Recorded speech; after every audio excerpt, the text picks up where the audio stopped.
যে যেখান থেকে আমার এই ভিডিওটি দেখতেছেন সকলে আমার সালাম নেবেন। আসসালামু আলাইকুম। ভিডিওটি ভালো লাগলে লাইক করবেন, কমেন্ট করবেন, শেয়ার করতে ভুলবেন না। আজকে আমি আপনাদেরকে দেখাবো আমাদের ফরিদপুরের টেপাখোলার বিকেলের মাছের বাজার।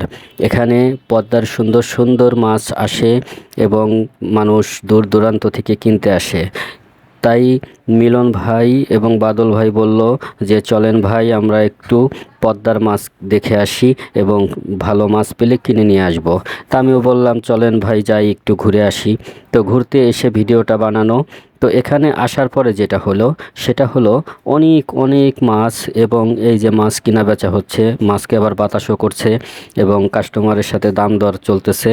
তো কাস্টমার রাজি হইতেছে না, কিন্তু তিনি চেষ্টা করে গেলেন বেচার জন্য। তো তারপরে এই যে পাশে আরও অনেক অনেক মাছ, এই ভাই তো বিশাল এক বঁটি নিয়ে বসে আছে মাছ কাটার জন্য। তো কাটাকাটিতে ব্যস্ত, এদিকে আবার এক ভাই মাছ শুধু বাইর করতেছে গোপন জায়গা থেকে। তো সব কিছুর পরে যা দেখলাম, আজকে কিন্তু ভাই পদ্মার কোনো মাছ আসে নাই। আর পদ্মার মাছ আসে নাই দেখে বাদল ভাই আর মিলন ভাই খুব হতাশগ্রস্ত যে আসলাম পদ্মার মাছ কেনার জন্য, কিন্তু পদ্মার মাছ পাইতেছি না। পদ্মা নদীর মাছ আসলে স্বাদই আলাদা। তো এখানে আসার পরে যেটা হলো যে পদ্মার কোনো মাছই নাই, সব মাছই চাষের মাছ। তো আজকে হয়তো কপাল খারাপ ছিল, তাই চাষের মাছই দেখতে পাইলাম, পদ্মার মাছগুলো দেখতে পাইলাম না। তো এদিকে এই যে মাছ কেনা বেচার দাম দর চলতেছে। তারপরে আরও এই যে মাছ মাছ কিন্তু পানিতে ফালাফালি করতেছে, খুবই তাজা পাঙ্গাস মাছ।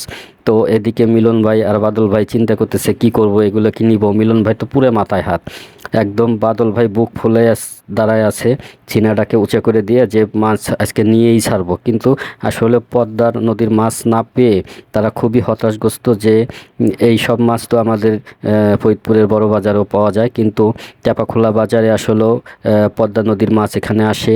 সেখান থেকে কিছু মাছ কিনতে পারলে খাইতে একটু স্বাদ হবে। তো বাদল ভাই তার মনটা খুবই খারাপ যে পদ্মার মাছ পাইলাম না। তো এখন কি করা যাবে, তারপরও ঘোরাঘুরি করে দেখতেছে। এদিকে পাঙ্গাস তো খুব চাষের পাঙ্গাস মাছ, এটা বোঝাই যাইতেছে, দেখেই বোঝা যাইতেছে। তো এদিকে যাই হোক, ক্রেতারা খুব এটা পছন্দ করতেছে না, কারণ চাষের মাছ দেখে। আবার এদিকে কিছু সবজির দোকান এবং এদিকে আবার তরমুজের দোকান দেখা যাইতেছে। তা মিলন ভাই আর বাদল ভাই একটু আগায় গেল যে দেখি তরমুজের কি অবস্থা।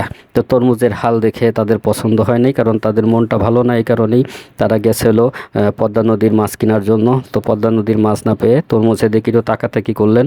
তাকাতাকি করে আর এক তরমুজ বিক্রেতা তো তিনি ব্যাগ নিয়ে শুধু ভরার চিন্তায় আছেন, কিন্তু কেউ কিনতেছেন না, দুঃখের বিষয়।